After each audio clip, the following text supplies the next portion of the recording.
اچھا وہ جو ایک حدیث آپ بہت زیادہ سنتی ہیں، الصلاۃ معراج المؤمن، نماز مومن کی معراج ہے۔ دیکھیے پیغمبر اسلام کی معراج تو سب اس سے واقف ہیں، اور علماء یہ فرماتے ہیں کہ بہرحال پیغمبر کی معراج تو ان کی ایک بڑی خصوصیت ہے، اور اس خصوصیت میں ان کے ساتھ کوئی شریک بھی نہیں، لیکن دیگر انبیاء کو بھی معراج ملی ہے جس کی نوعیت اور کیفیات الگ الگ تھی۔ حضرت آدم علیہ السلام جب عدم سے وجود میں آئے اور پھر جنت میں ان کو اپنی زوجہ کے ساتھ ٹھہرایا گیا، جو سورہ اعراف کی آیات کے اندر آیا ہے، تو یہ خود حضرت آدم کی معراج تھی، عدم سے وجود میں آنا اور اس کے بعد اپنی زوجہ کے ساتھ جنت میں ان کا قیام۔ حضرت ادریس علیہ السلام فرشتوں کے پروں پر باقاعدہ سوار ہوئے اور اس کے بعد جنت اور آسمانوں کی سیر کو گئے، یہ حضرت ادریس کی معراج تھی، حضرت ادریس کی۔ اسی طرح حضرت نوح کی، کہ خدا کے حکم سے راہ خدا میں کشتی میں سوار ہو کر پوری دنیا کا سفر حضرت نوح نے کیا تھا، اور اس کے بعد پھر ان کی کشتی کو قرار آیا تھا، تو یہ حضرت نوح کی معراج تھی۔ حضرت ابراہیم کو جب منجنیق میں ڈال کر اس کے بعد آگ کے اندر پھینکا گیا اور پھر آگ جو ہے وہ سلامتی ہو گئی اور ٹھنڈی ہو گئی، حضرت ابراہیم کے لیے یہ حضرت ابراہیم کی معراج تھی۔ اسی طریقے سے حضرت اسماعیل کی تھی کہ خنجر ان کے گلے پر چلا اور اس کے بعد جنت سے مینڈھا آیا اور حضرت اسماعیل ذبح ہونے سے بچ گئے، اور وفدیناہ بذبح عظیم اس کا مصداق بن گئے، یہ حضرت اسماعیل کی معراج تھی۔ اور اسی طریقے سے حضرت موسیٰ جب کوہ طور پر گئے اور وہاں کوہ طور پر پروردگار عالم کا جو شیریں کلام ہے اس کو سن کر مست ہو گئے، تو وہ کلام سن کر مست ہو جانا وہ حضرت موسیٰ کی معراج تھی۔ اور خود پیغمبر اسلام تو جب سفر پہ تشریف لے گئے تھے، درود بھیجیے محمد و آل محمد علیہ وسلم۔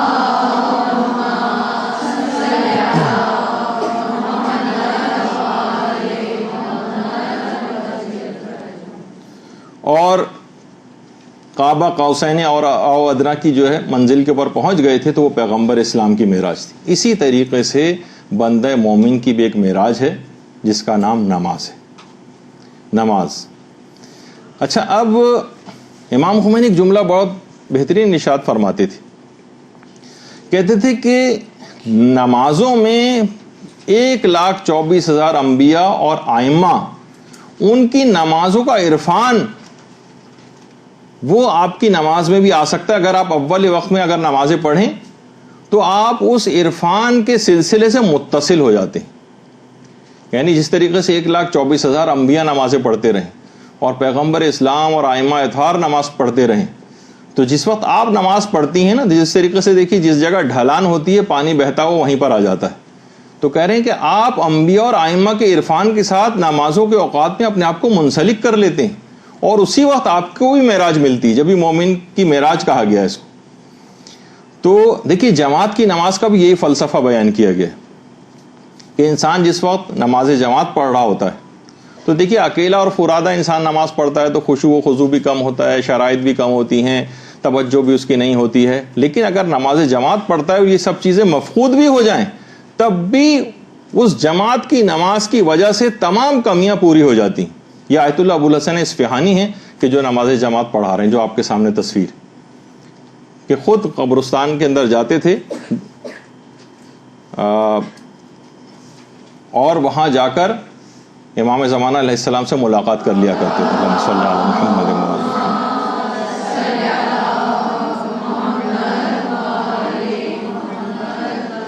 نجف کا جو وادی السلام قبرستان ہے وہاں تو جماعت، دیکھیے ایک آدمی کی بھی اگر جماعت میں نماز قبول ہو رہی ہے تو اس کی برکت سے تمام نمازیوں کی نماز جو ہے وہ قبول ہو جاتی، اس وجہ سے جماعت کا بہت ثواب اور فائدہ ہے۔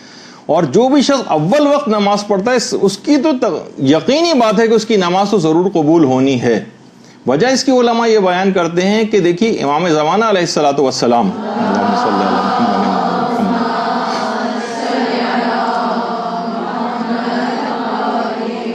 یہ تو لازمی اول وقت ہی میں نماز پڑھتے ہیں، اور ان کی نماز جب آسمانوں میں اول وقت نمازیں سب ایک ساتھ پہنچتی ہیں اور ان میں امام زمانہ علیہ السلام کی نماز بھی ہوتی ہے جسے لازمی قبول ہونا ہوتا ہے، تو ان کی نماز کی قبولیت کی برکت اور ان کے صدقے میں اس موقع پر جتنی نمازیں ساتھ گئی ہوتی ہیں ان سب کی بھی نمازیں قبول ہو جاتی ہیں۔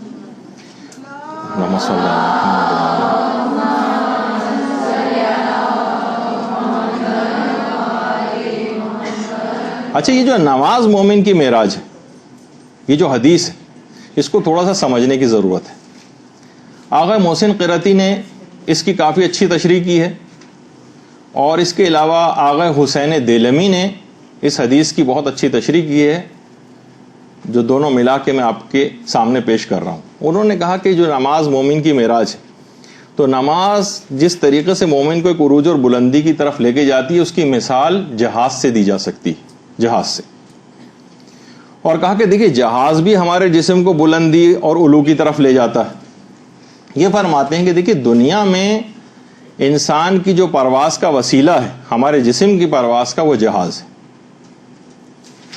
اور نماز کا مقصد بھی قرب الہی کی فضا میں پرواز کرنا ہے۔ نماز آپ کو قرب الہی کی فضا میں پرواز کرواتی ہے، اور جہاز آپ کے جسم کو پرواز کرواتا ہے۔ اور دیکھیے وہ فرماتے ہیں کہ دونوں میں سملیرٹیز کیا ہیں، جس سے آپ کو نماز مومن کی معراج سمجھنے میں آسانی ہوگی۔ جہاز کی مثال سے بات سمجھائی۔ دیکھیے جہاز جب بن کر تیار ہو جاتا ہے تو اب اس کا کام کیا ہے؟ اب اس کو اڑنا چاہیے، اب اس کو وہاں پر کھڑا نہیں رہنا چاہیے اپنے اینکر میں، اس کو اڑنا چاہیے وہاں سے۔ اب یہ تیار ہو گیا ہے، اب یہ کام کرنے کے قابل ہو گیا ہے۔ اسی طرح فرماتے ہیں کہ جب مومن بھی بالغ ہو جائے یا کوئی لڑکی بالغہ ہو جائے تو اب اسے بھی قرب الہی کے حصول کی کوشش میں اپنی معراج کو پانا چاہیے اور اڑنا چاہیے، فضائے قرب الہی میں اس کو بھی پرواز کرنی چاہیے۔ وہاں پر اس بات کی بہت بچوں کو اول وقت بالکل بلوغ کے ابتدائی زمانے سے بچوں کو اس بات کی عادت ڈالنی چاہیے۔ اب دیکھیے کہ رہبر معظم کتنی مصروفیات ہیں، لیکن چھوٹی بچیاں جو قریب البلوغ ہیں یا بالغ ہو چکی ہیں ان کی نماز جماعت کی امامت کر رہے ہیں۔ وہاں پر اس طرح سے چیزوں کو پریکٹس کروایا جاتا ہے۔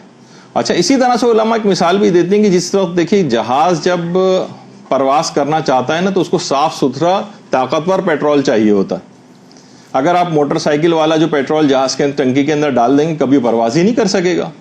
اسی طریقے سے جو نماز گزار ہے اس کو بھی اگر قرب الہی کی فضا کے اندر پرواز کرنا ہے، اس کی روح کو، کیونکہ نماز معراج مومن ہے، تو علماء فرماتے ہیں اس کو بھی جو پیٹرول یعنی اس کی غذا جو ہے وہ پاک، صاف اور حلال ہونی چاہیے، ورنہ کبھی یہ قرب الہی کی فضا میں پرواز کے قابل نہیں ہو سکے گا۔ جیسے ہم نے مثال دی کہ موٹر سائیکل کا پیٹرول سے کبھی بھی جہاز نہیں اڑ سکتا۔ جب وہ اڑے گا ہی نہیں تو بلند کہاں سے ہوگا؟ اپنی غذا کو بہت زیادہ دیکھنے کی ضرورت ہے۔ پھر فرماتے ہیں کہ جہاز کے لیے رن وے کا اسموتھ ہونا بہت ضروری، جس کے ورنہ اس میں گھڑے ہوں، گڈھے ہوں کہ اس میں جہاز تو کبھی بھی اس کے اوپر دوڑ ہی نہیں سکے گا۔ تو فرماتے ہیں کہ اسی طریقے سے نماز کی جگہ بھی حلال، پاک اور مباح ہونی چاہیے، غصبی جگہ نہیں ہونی چاہیے، نجس جگہ نہیں ہونی چاہیے، ورنہ کبھی بھی اپنی معراج کو پا نہیں سکے گی۔ دیکھیے سملیرٹیز ہے۔ اسی طرح سے فرماتے ہیں کہ پائلٹ جو ہوتا ہے وہ تمام جہاز کے فنی مسائل سے آگاہ ہوتا ہے، کیا کرنا ہے، تمام چیزیں، اس ٹیکنیکل جو چیزیں ہوتی ہیں اس سے آگاہ ہوتا ہے۔ مومن کو بھی نماز کے تمام فقہی اور اخلاقی اور شرعی مسائل سے آگاہ ہونا چاہیے، تبھی وہ اس کا وہ جہاز، اس کی وہ معراج جو ہے وہ ہو سکے گی، وہ پرواز کر سکے گا اس کا جہاز عالم معنوی میں۔ پھر فرماتے ہیں ایک اور مثال کے ذریعے کہ پائلٹ ہمیشہ کنٹرول ٹاور جو ہوتا ہے اس کے احکامات کا پابند ہوتا ہے، کنٹرول ٹاور سے احکامات لیتا ہے۔ اسی طرح نمازی کو بھی مجتہد عالم کے فتووں کے احکامات کا پابند ہونا چاہیے۔ وہ کنٹرول ٹاور ہے، اپنی طرف سے نمازوں میں کوئی اضافہ نہیں کر سکتے۔ یہ نہیں کہ ہمیں کوئی تشہد پسند آ رہا ہے تو ہم اس کا اضافہ کر دیں، کوئی چیز پسند نہیں آ رہی اس کو نکال دیں، نہیں۔ جو بھی کنٹرول ٹاور کے احکامات ہیں اس سے سر منہ اختلاف کرنا بہت بڑی تباہی کا باعث بن سکتا ہے۔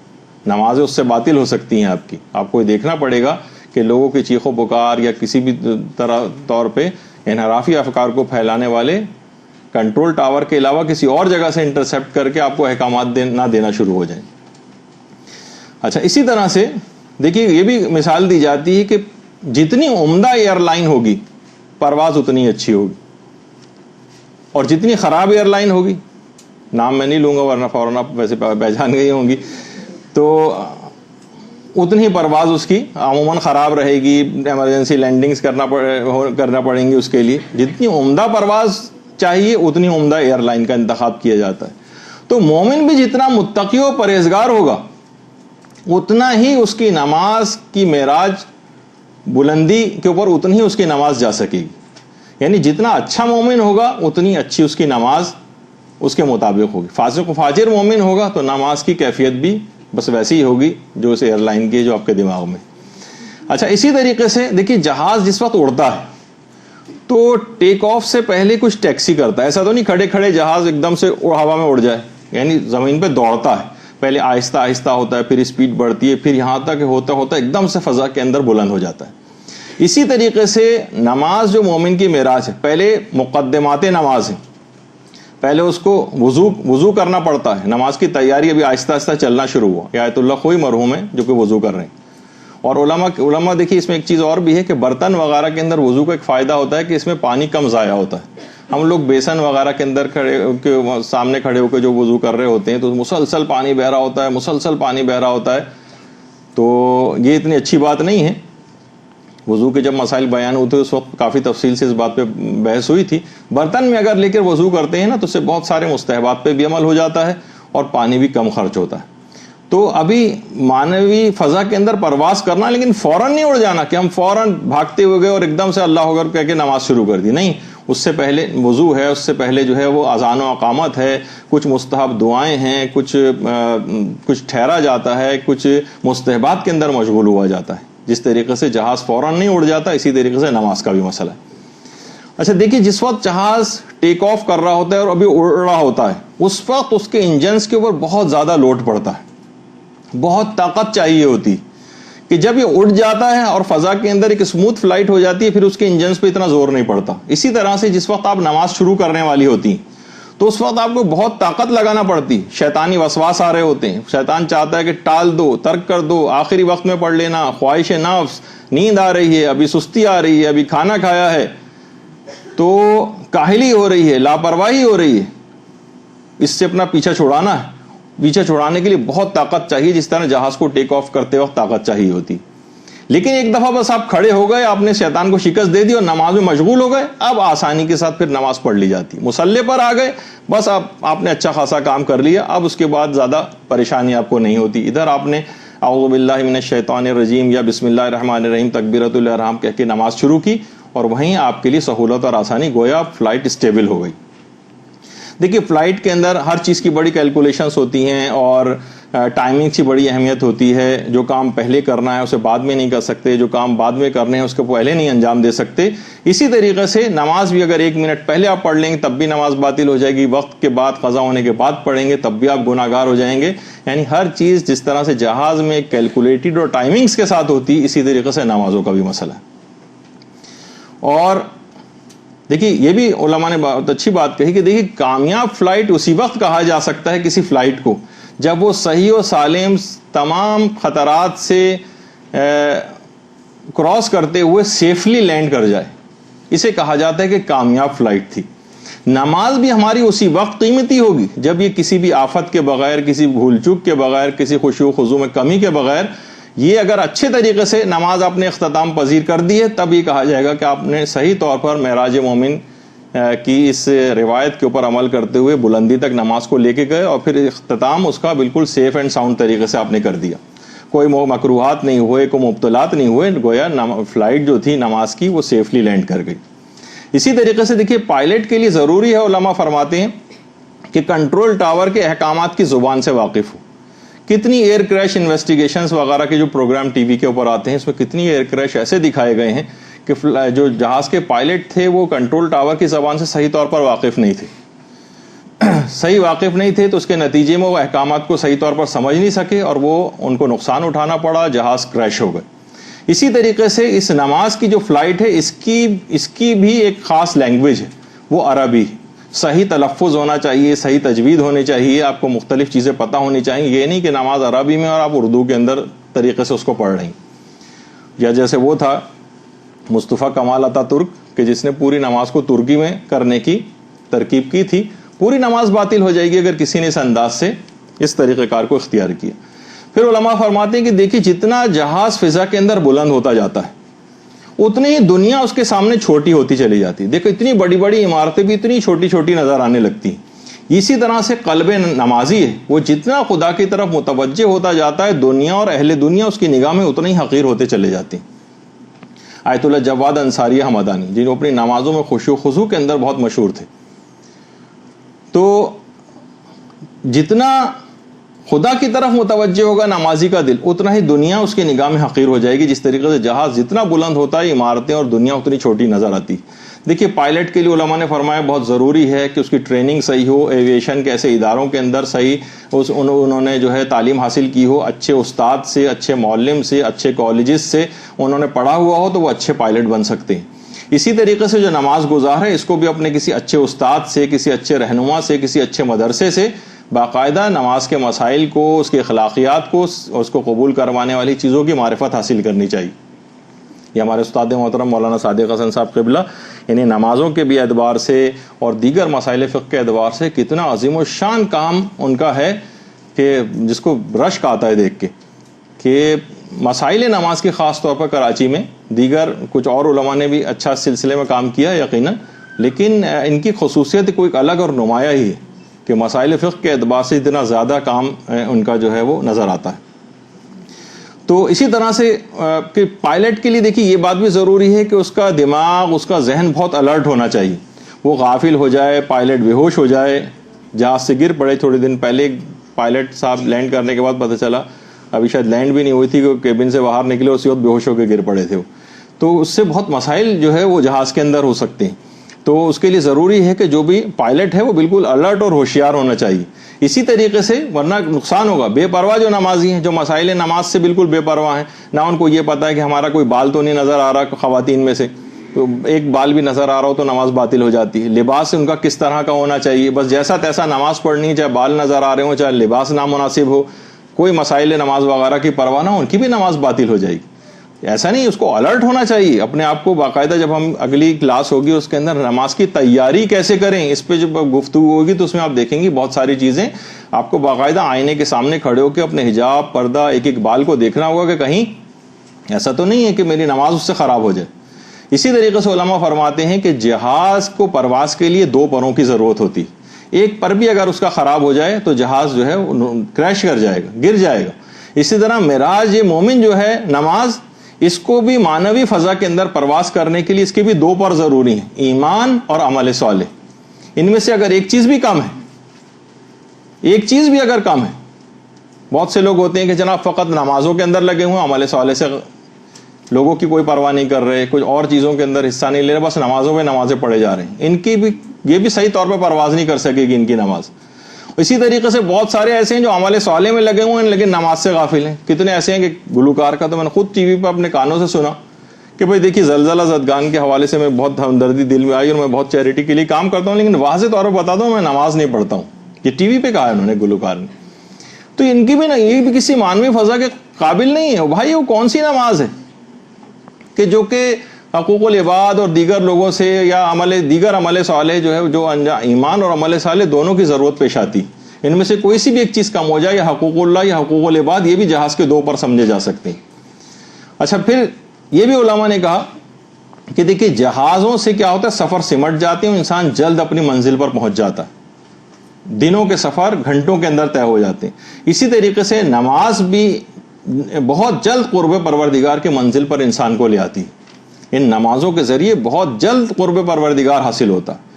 اور یہ بات بھی مشابہت کے طور پہ علماء نے نقل کی کہ دیکھیے جہاز جتنا زیادہ بڑا ہوتا ہے اتنی پرواز اس کی سموتھ ہوتی. جو فوکر طیارے ہوتے ہیں, چھوٹے طیارے ہوتے ہیں, وہ جھٹکے بھی لے رہے ہوتے ہیں, فلائٹ بھی ان کی سموتھ نہیں ہوتی ہے. تو علماء فرماتے ہیں کہ اسی طریقے سے جس طرح بہت بڑا جہاز ہو تو اس کی فلائٹ سموتھ ہوتی ہے, اسی طریقے سے اگر نماز جماعت جتنی بڑی ہوگی وہ فوراً قبول بھی ہو جائے گی. خشوع و خضوع یا اس طرح کی کوئی کمی اگر واقع بھی ہوتی ہے جیسے میں نے اس سے پہلے ذکر کیا تو وہ بھی آپ کی ساری کمپنسیٹ ہو جائے گی. اور بڑی جماعت ہونے کی وجہ سے جہاز جتنا بڑا ہے اتنی سمجھنے کے لحاظ سے سیف اینڈ ساؤنڈ طریقے سے جو ہے وہ اس معراج کو انسان حاصل کر سکتا ہے. اور پرواز میں دیکھیے اگر ایک بھی مہلک غلطی ہو جائے تو اس سے کیا ہوتا ہے، فقط ایک غلطی سے کروڑوں کا جہاز وہ کریش ہو جاتا ہے، وہ گر جاتا ہے، اس کے اندر مثلا آگ لگ جاتی، صرف ایک مہلک غلطی۔ اسی طریقے سے نمازی بھی اگر کوئی ایک مہلک غلطی کر لے، مثلا ریاکاری کی غلطی، لوگوں ایک سیکنڈ کو بھی دل میں خیال اس کے آ گیا کہ میں دنیا دکھاوے کا، ایک سیکنڈ کا بھی خیال، وہ پوری اس نماز کو معراج پہ جو گئی ہوئی تھی وہ نماز کا وہ جہاز جو ہے وہ کریش ہو جائے گا، تباہ و برباد ہو جائے گا، نماز باطل ہو جائے گی۔ اور ہزاروں سال کی جو دیکھی شیطان کی عبادت تھی، وہ فقط غرور و تکبر آیا اور پوری ہزاروں سال کی نمازیں اس کی جو ہے وہ باطل ہو گئی، فقط ایک گناہ کے کو انجام دے کر۔ اور دیکھیے یہ بھی کہا گیا کہ جہاز دیکھیے جب تک رکاوٹوں میں کھڑا رہتا ہے جب تک وہ اڑ نہیں سکتا۔ پرندے کے پاؤں میں اگر آپ رسی باندھ لیں وہ کہاں سے پرواز کرے گا؟ اسی طریقے سے اگر کوئی مومن ہے اور اس کے پاؤں میں گناہوں کی زنجیر بندھی ہوئی، جو جتنی بھاری زنجیر ہوگی اتنا ہی وہ اڑان اس کی مشکل ہوگی۔ تو ہمیشہ توبہ اور استغفار کر کے جب یہ نمازوں کو شروع کرنے سے پہلے استغفر اللہ ربی و اتوب الیہ کہنے کی بڑی تاکید ہے، جو آگے نمازوں کی تیاری کے ضمن میں ہم ذکر کریں گے۔ تو گناہوں کی زنجیر کو پہلے چھڑائیے، توبہ کیجیے اور نمازوں کی طرف مشغول ہو جائیے۔ اور دیکھیے جتنا جہاز ہوا میں بلند ہوتا چلا جائے گا اتنا آپ گھر والوں سے دور ہو جائیں گی، فکر دنیا۔ لوگ کہتے ہیں کہ جب جہاز کے اندر انسان بیٹھتا ہے تو خواہ کتنی پریشان کیوں نہ ہو دنیاوی اعتبار سے، بہت ساری پریشانیوں سے اس کا دماغ ہٹ جاتا ہے۔ اسی طرح سے جب نماز انسان پڑھنا شروع کرتا ہے اور خشوع و خضوع سے نماز پڑھتا ہے تو تمام مادی فکرات سے دور ہو جاتا ہے، اتنا ہی خدا کے وہ نزدیک ہوتا چلا جاتا ہے۔ اور ایک اور بہت اہم بات علماء بیان فرماتے ہیں کہ دیکھیے جہاز جتنا اوپر جاتا جائے گا اتنا ہی گرنے کا خوف بڑھتا چلا جائے گا۔ مثلا اگر کوئی بہت 5 فٹ کے فاصلے پر اگر آپ ہیں کہیں دیوار پہ کھڑی ہوں، آپ کو گرنے کا اتنا خوف نہیں ہوگا جتنا 500 فٹ کی کسی بلڈنگ پہ آپ ٹانگ لٹکائے اس طرح سے بیٹھی ہوں، گرنے کا کتنا خوف ہوگا آپ کو۔ کوئی 100 فٹ کے گہرے کنویں کے اندر آپ کو ایک رسی لٹکائی جائے اور آپ نیچے اور آپ رسی کو کھینچتے کھینچتے ہوئے جو ہے اوپر آ رہی ہوں، تو جتنا آپ کنارے کے قریب پہنچتی جائیں گی اتنا گرنے کا خوف بڑھتا چلا جائے گا۔ تو علماء ایک بات بیان فرماتے ہیں کہ اسی بنیاد پر جو علماء کا خوف ہوتا ہے، صالحین کا خوف ہوتا ہے، انبیاء اور ائمہ کا خوف ہوتا ہے کہ دھڑک رہے ہیں دل اور زرد چہرہ پڑا جا رہا ہے ان کا، اور امیر المومنین دیواریں مسجد کوفہ کی دیواریں پکڑ پکڑ کے جو آ رہے ہیں، یہ اللہم صلی علی محمد و علی محمد، جتنی بلندی پر ہیں اتنا ہی خوف غدہ بڑھتا چلا جا رہا ہے۔ یہ ہے مفہوم نماز مومن کی معراج ہے اس حدیث کا۔ دیکھیے مقامات عالیہ جتنے ان کی کوئی حد اور انتہا نہیں، کیونکہ کمال تو فقط پروردگار عالم کی ذات کے پاس ہے، حد کمال اس کے پاس ہے۔ تو کمال کے قریب ہونے کے لیے علماء کی سیرت رہی ہے اور انبیاء کی اور ہمارے ائمہ کی بھی، کہ ایک ایک رات میں یا شب و روز میں ملا کر ہزار رکعت نماز پڑھتے تھے، جس کو فوراً لوگ کیلکولیٹ کرنے لگتے ہیں کہ اتنی دیر اتنا ٹائم لگے گا تو یہ ہو سکے گی نماز یا نہیں ہو سکے گی۔ امیر المومنین علیہ الصلوۃ والسلام کے لیے ملتا ہے، اللہم صلی علی محمد و علی محمد۔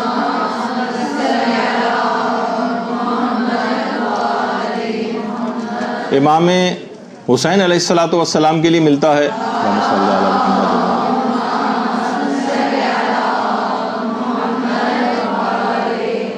علی۔ امام زین العابدین علیہ الصلوۃ والسلام کے لیے بات ملتی ہے۔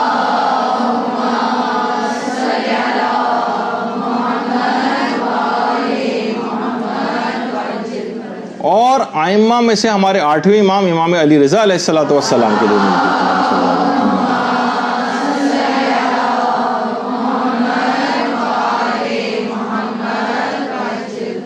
کہ ایک رات میں یا شب و روز میں ملا کر 1000 رکعت نماز پڑھا کرتے تھے۔ ابا سلط کہتے ہیں جن کہ ایران کی زیارتوں میں آپ ابا سلط کے مزار پر بھی گئی ہوں گی، ان کے روضے پر، تو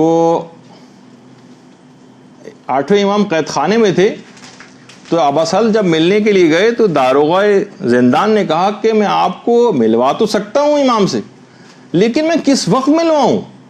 وہ کبھی ایسا موقع ہی نہیں نظر آتا کہ اس وقت وہ نماز پہ نہ ہو، مصلی پہ نہ ہو، ہر وقت نمازوں پہ نمازیں پڑھتے رہتے۔ اور یہ تو ائمہ کی بات تھی۔ پچھلی دفعہ تو میں نے علامہ عبد الحسین الامینی کا تذکرہ آپ کے سامنے کیا تھا کہ وہ بھی کس طرح سے مشہد میں ایک رات کے اندر یا شب و روز میں ملا کر 1000 رکعت جو ہے وہ نماز پڑھا کرتے تھے. برحمتك يا ارحم الراحمين وصلى الله على محمد وآله الطاهرين.